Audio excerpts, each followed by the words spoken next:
Hello friends, welcome back to India for IAS. ಕನ್ನಡದಲ್ಲಿ current affairs ಅನ್ನು ಪ್ರಸ್ತುತಿಪಡಿಸುವ ಸರಣಿಗೆ ನಿಮ್ಮೆಲ್ಲರಿಗೂ ಸ್ವಾಗತ. ನಾನು ಶಿವಲಿಂಗಯ್ಯಕ್ಕೆ.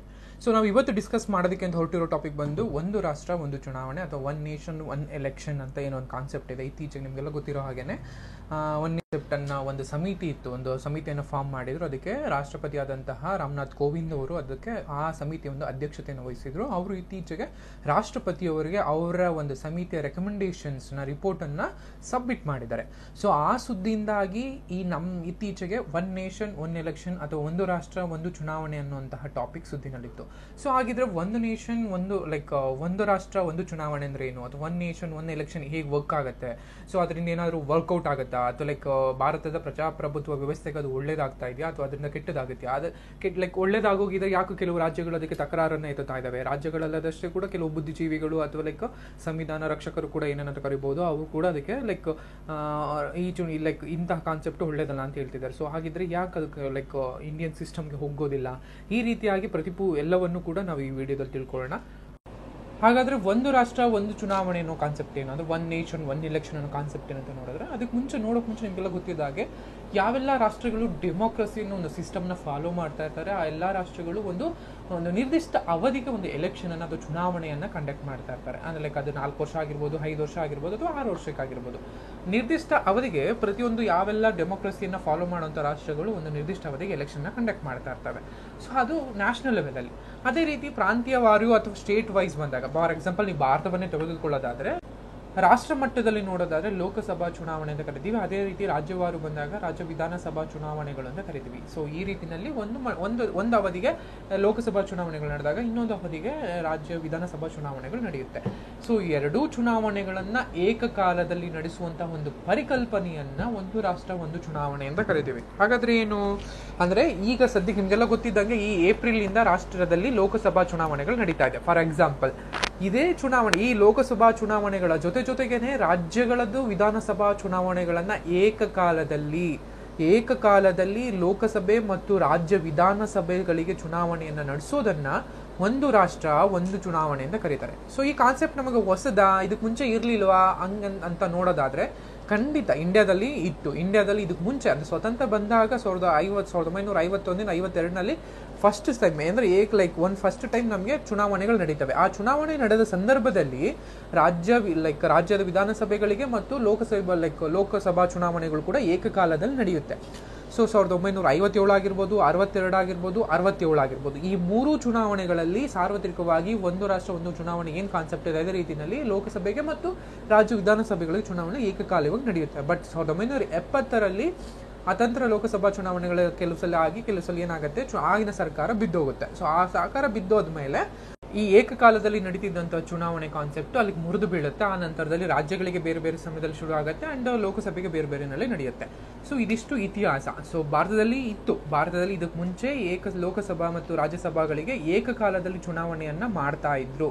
ಬಟ್ ಆ ನಂತರದಲ್ಲಿ ಕಾರಣಾಂತರಗಳಿಂದಾಗಿ ಇದೇನಾಗುತ್ತೆ, ಕೇವಲ ಲೋಕಸಭೆಗೆ ಒಂದ್ಸಲ ನಡೀತಾ ಇದ್ರೆ ರಾಜ್ಯ ವಿಧಾನಸಭೆಗೆ ನಡೀತಾ ಇದೆ. ಸೊ ಬಟ್ ಇತ್ತೀಚೆಗೆ ತಿರ್ಗಿ ಅದೇ ಕಾನ್ಸೆಪ್ಟ್ ಶುರುವಾಗಿದೆ. ಏನಂತ, ಲೋಕಸಭೆಗೂ ಮತ್ತು ರಾಜ್ಯ ವಿಧಾನಸಭೆಗಳಿಗೂ ಏಕಕಾಲದಲ್ಲಿ ಚುನಾವಣೆ ನಡೆಯಬೇಕು ಅನ್ನೋ ಕಾನ್ಸೆಪ್ಟ್ ಮತ್ತೊಮ್ಮೆ. ಸೊ ಈ ಏಕಕಾಲಿಕ ಚುನಾವಣೆಯಿಂದ ಎಲ್ಲ ಏನಲ್ಲಿ ಪ್ರಯೋಜನ ಆಗುತ್ತೆ, ಸೊ ಯಾವ್ದಕ್ಕೆ ಇದನ್ನ ಬೇಕು ಅಂತ ಹೇಳ್ತಾ ಇದ್ದಾರೆ ಅಂತ ನೋಡೋದಾದ್ರೆ ನಮ್ಗೇನಾಗುತ್ತೆ, ನಮ್ಗೆಲ್ಲ ಗೊತ್ತಿದ್ದಾಗೆ ಒಂದ್ಸಲಿಗೆ ಲೋಕಸಭೆ ಎಲೆಕ್ಷನ್ ನಡೆಯುತ್ತೆ, ಇನ್ನೊಂದ್ಸಲಿಗೆ ರಾಜ್ಯ ವಿಧಾನಸಭೆಗಳು ನಡೆಯುತ್ತೆ, ನೆಕ್ಸ್ಟ್ ಇನ್ನೊಂದ್ಸಲಿಗೆ ಪಂಚಾಯತ್ ರಾಜ್ ಎಲೆಕ್ಷನ್ ನಡೀತಾರೆ. ಈ ತರ ನಡೀತಾ ಇರೋದ್ರಿಂದಾಗಿ ಆಡಳಿತದಲ್ಲಿ ತುಂಬಾನೇ ಗೊಂದಲ ಆಗುತ್ತೆ. ಅಂದ್ರೆ ಎಲೆಕ್ಷನ್ ಬಂತು ಅಂದಾಗ ಇದೊಂದು ರಾಷ್ಟ್ರೀಯ ಹಬ್ಬ ಅಂತಾನೆ ಕರಿತೀವಿ ನಾವು. ಆ ರಾಷ್ಟ್ರೀಯ ಹಬ್ಬಕ್ಕೆ ಪ್ರಿಪರೇಷನ್ ಹಾಗೇ ಇರುತ್ತೆ, ಜೋರಾಗೇ ಇರುತ್ತೆ. ಯಾಕೆಂದ್ರೆ ಪ್ರತಿಯೊಬ್ಬ ಸಾಮಾನ್ಯ ಒಬ್ಬ ಸರ್ಕಾರಿ ಅಧಿಕಾರಿಯಿಂದ ಹಿಡಿದು ಮೇಲ್ಮಟ್ಟದ ಜಿಲ್ಲಾಧಿಕಾರಿವರೆಗೂ ಕೂಡ ಪ್ರತಿಯೊಬ್ಬರು ಕೂಡ ಈ ಪ್ರಕ್ರಿಯೆಯಲ್ಲಿ ಭಾಗಿಯಾಗಬೇಕಾಗತ್ತೆ. ಜನ ಕೇವಲ ನಾಗರಿಕರು ವೋಟ್ ಹಾಕ್ಬೋದು, ಆ ವೋಟ್ ಹಾಕೋದಕ್ಕೆ ವ್ಯವಸ್ಥೆಯನ್ನ ಮಾಡೋದಕ್ಕೆ ಈ ಸರ್ಕಾರದ ಎಲ್ಲಾ ಅಧಿಕಾರಿಗಳು ಅದರಲ್ಲಿ ಪೂರ್ಣ ಪ್ರಮಾಣದಲ್ಲಿ ಪಾಲ್ಗೊಳ್ಬೇಕಾಗತ್ತೆ. ಪೂರ್ಣ ಪ್ರಮಾಣದಲ್ಲಿ ಅದರಲ್ಲಿ ಪಾಲ್ಗೊಳ್ಳೋದ್ರಿಂದಾಗಿ ವರ್ಷದಲ್ಲಿ ಅಂದ್ರೆ 1-2 ಅಥವಾ ಒಂದು ವರ್ಷಕ್ಕೊಂದ್ಸಲಿ ಅಥವಾ 2 ವರ್ಷಕ್ಕೊಂದ್ಸಲಿ ಎಲೆಕ್ಷನ್ ನಡೀತಾ ಇದ್ರೆ, ಸೊ ಈ ಅಧಿಕಾರಿಗಳು ಅಲ್ಲೂ ಬಂದಾಗ ಬಟ್ ದಿನನಿತ್ಯದ ಆಡಳಿತದ ಏನಿರುತ್ತೆ ಅದಕ್ಕೆ ತುಂಬಾನೇ ಎಫೆಕ್ಟ್ ಆಗ್ತಾ ಇದೆ. ಸೊ ಅಂದ್ರೆ ಕೆಲಸಗಳು ಸರಿಯಾಗಿ ಆಗ್ತಾ ಇಲ್ಲ, ಸೊ ಅನ್ನುವಂಥದ್ದು ಒಂದು ಅಪವಾದ ಇರುತ್ತೆ. ಸೊ ಆ ಅಪವಾದನ ತಪ್ಪಿಸೋದಕ್ಕೋಸ್ಕರ ಏಕಕಾಲದಲ್ಲಿ ಲೋಕಸಭೆ ಮತ್ತು ರಾಜ್ಯಸಭೆ ಎರಡೂ ಒಂದೇ ಸಲ ಚುನಾವಣೆ ಆದಾಗ ನೆಕ್ಸ್ಟ್ 5 ವರ್ಷದವರೆಗೂ ಯಾವುದೇ ರೀತಿ ಅದೇ ಎಲೆಕ್ಷನ್ ಇರಲ್ಲ. ಆ 5 ವರ್ಷಗಳ ನೆಕ್ಸ್ಟ್ ಎಲ್ಲವೂ ಕೂಡ ಎಲ್ಲ ಅಧಿಕಾರಿಗಳು ಕೂಡ ಕೆಲಸದಲ್ಲಿ ತೊಡಗಿಕೊಳ್ಳಬಹುದು, ಅಂದ್ರೆ ಆಡಳಿತದಲ್ಲಿ ಯಾವುದೇ ಗೊಂದಲಗಳಿಲ್ಲದೆ ಕೆಲಸ ಮಾಡಬಹುದು ಅನ್ನೋದು ಒಂದು ಕಾನ್ಸೆಪ್ಟ್ ಇರುತ್ತೆ.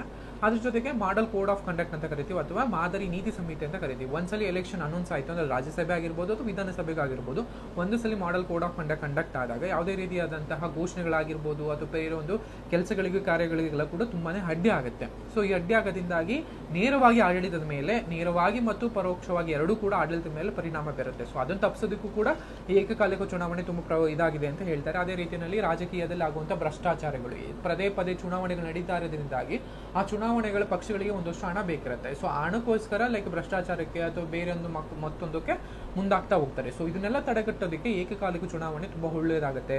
ಹಾಗೇನೆ 2 ವರ್ಷಕ್ಕೊಂದ್ಸಲಿ 3 ವರ್ಷ ಅಂದ್ರೆ ಒಂದು 5 ವರ್ಷದಲ್ಲಿ 3-4 ಎಲೆಕ್ಷನ್ ನೋಡೋದ್ರಿಂದಾಗಿ ಅದಕ್ಕಾಗುವಂತಹ ಖರ್ಚುಗಳು, ಅದಕ್ಕಾಗುವಂತಹ ಮೂಲಸೌಕರ್ಯದ ವೇಸ್ಟ್ ಇವೆಲ್ಲವೂ ಕೂಡ ತಡೆಗಟ್ಟಬಹುದು. ಅಂದ್ರೆ 5 ವರ್ಷಕ್ಕೆ ಒಂದೇ ಎಲೆಕ್ಷನ್ ಆಗೋದ್ರಿಂದ ತುಂಬಾನೇ ಉಪಯೋಗ ಆಗುತ್ತೆ, ವೆಚ್ಚ ಉಳಿಯುತ್ತೆ. ಹಾಗೆ ನಾಗರಿಕರಿಗೂ ಕೂಡ ತುಂಬಾ ಅನುಕೂಲ ಆಗುತ್ತೆ. ಕಾನೂನು ಜಾರಿ ಸಂಪನ್ಮೂಲಗಳಂತ ಏನ್ ಕರಿತೀವಿ ಅಂದ್ರೆ CRPF, ಮಿಲಿಟರಿ ಆಫೀಸರ್ಸ್ ಆಗಿರ್ಬೋದು, ಪೊಲೀಸ್ ಪರ್ಸನಲ್ ಫೋರ್ಸ್ ಆಗಿರ್ಬೋದು, ಇವೆಲ್ಲವೂ ಕೂಡ ಅಳವಡಿಕೆಗೆ ತುಂಬಾನೇ ಯೂಸ್ ಆಗುತ್ತೆ. ಸೊ ಇದನ್ನೆಲ್ಲ ಕೂಡ ನಾವು 5 ವರ್ಷದಲ್ಲಿ ಒಂದೇ ಸಲ ಎಲೆಕ್ಷನ್ ಮಾಡೋದ್ರಿಂದಾಗಿ ಬೇರೆ ಎಲ್ಲ ಕೆಲಸಗಳಿಗೆ ನಾವು ಬಗೆಹರಿಸಬಹುದು ಅನ್ನುವಂತಹ ಒಂದು ಕಾನ್ಸೆಪ್ಟ್ ಇದೆ. ಇದಿಷ್ಟು ಒಂದು ರಾಷ್ಟ್ರ ಒಂದು ಚುನಾವಣೆ ಅಥವಾ ಏಕರಾಷ್ಟ್ರ ಏಕ ಚುನಾವಣೆ ಕಾನ್ಸೆಪ್ಟ್ ಅಡ್ವಾಂಟೇಜಸ್ ಉಪಯೋಗಗಳಾದ್ರೆ. ಸೊ ಅಂದ್ರೆ ಕೇವಲ ಉಪಯೋಗಗಳು ಅಷ್ಟೇ ಇದೆಯಾ, ಅದರಿಂದ ಏನಾದರೂ ಸವಾಲುಗಳು ಅಥವಾ ಅನಾನುಕೂಲಗಳು ಇದೆಯಾ ಅಂತ ನೋಡಿದಾಗ ಖಂಡಿತವಾಗಿಯೂ ಅನಾನುಕೂಲಗಳು ಕಂಡು ಬರುತ್ತೆ. ಸೊ ಏನೇನು ಅಂತ ನೋಡೋದಾದ್ರೆ ನಿಮ್ಗೆಲ್ಲ ಗೊತ್ತಿದ್ದಾಗೆ ಮೊದಲಿಗೆ ಲೋಕಸಭಾ ಚುನಾವಣೆ ಅಂದ್ರೆ ಅದು ಒಂದು ರಾಷ್ಟ್ರದಕ್ಕೆ ನಡೆಯೋದ್ರಿಂದಾಗಿ ಒಂದು ರಾಷ್ಟ್ರದ ಪರ್ಸ್ಪೆಕ್ಟಿವ್ಸ್ ಬೇರೆ ಇರುತ್ತೆ, ಅಂದ್ರೆ ರಾಷ್ಟ್ರದ ಸಮಸ್ಯೆಗಳು ಬೇರೆ ಇರುತ್ತೆ.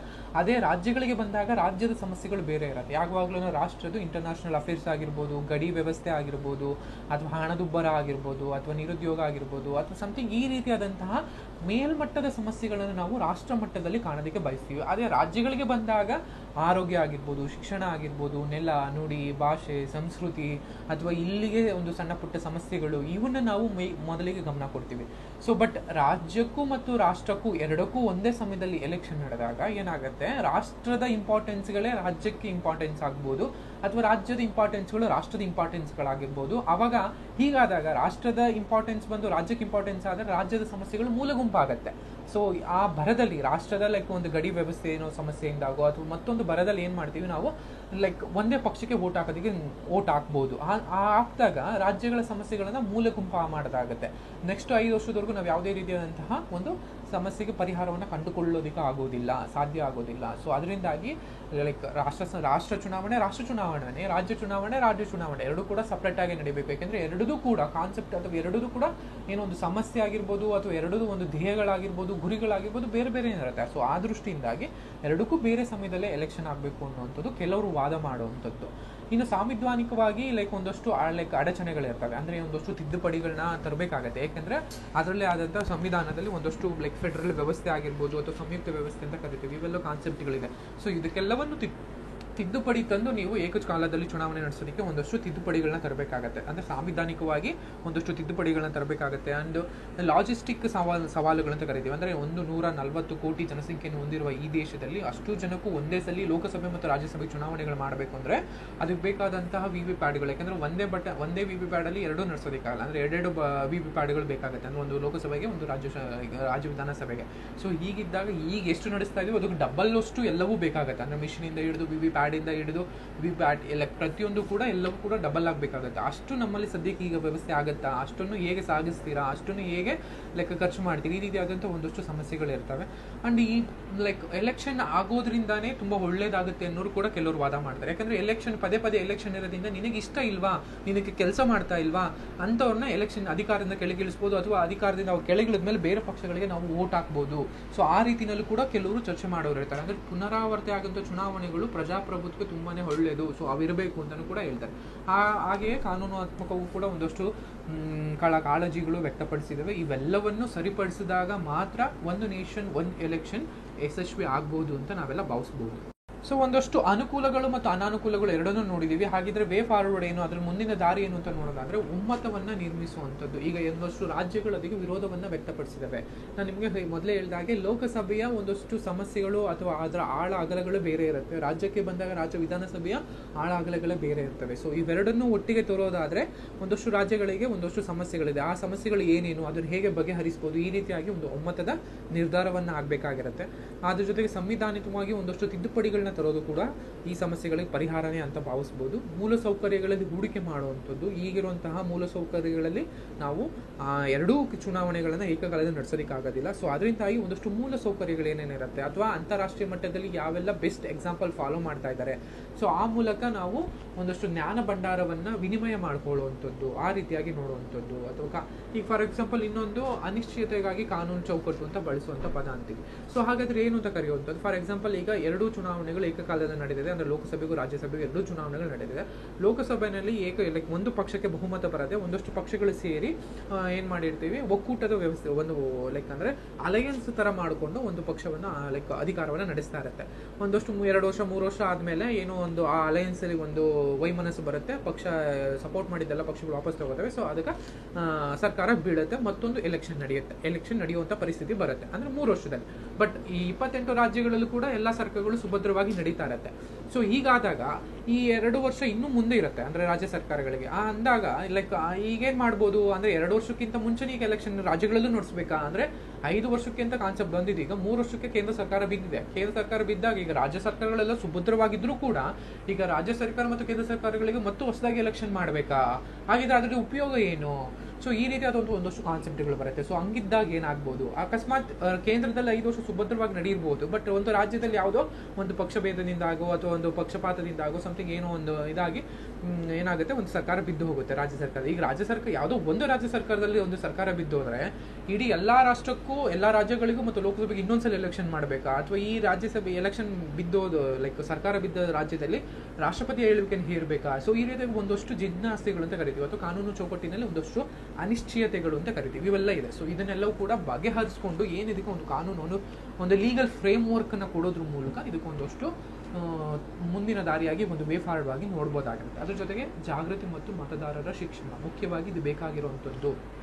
ಒಂದು ವೋಟ್ ಆಗೋಕ್ಕೆ ಮುಂಚೆ ಕೇವಲ ನೀನು ರಾಷ್ಟ್ರದ ಕಾನ್ಸೆಪ್ಟ್ ಅಷ್ಟೇ ನೋಡೋದಲ್ಲ, ಅಂದರೆ ಲೋಕಸಭೆಗೆ ಬಂದಾಗ ರಾಷ್ಟ್ರಕ್ಕೆ ಏನು ಇಂಪಾರ್ಟೆಂಟೋ ನೀವು ಆ ದೃಷ್ಟಿಯಿಂದ ವೋಟ್ ಹಾಕಬೇಕಾಗುತ್ತೆ.